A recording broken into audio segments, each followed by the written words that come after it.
2025 Asia cup আয়োজকের দায়িত্ব পেল Bharat.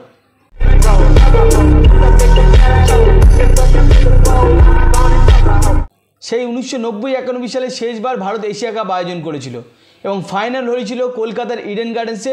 Champion হয়েছিল ভারত। তবে কবে থেকে এশিয়া কাপের আসর শুরু হবে তা এখনও ঠিক হয়নি। তবে খেলা হতে পারে টি-20 ফরম্যাটে, কারণ 2026 সালে টি-20 ওয়ার্ল্ড কাপ রয়েছে।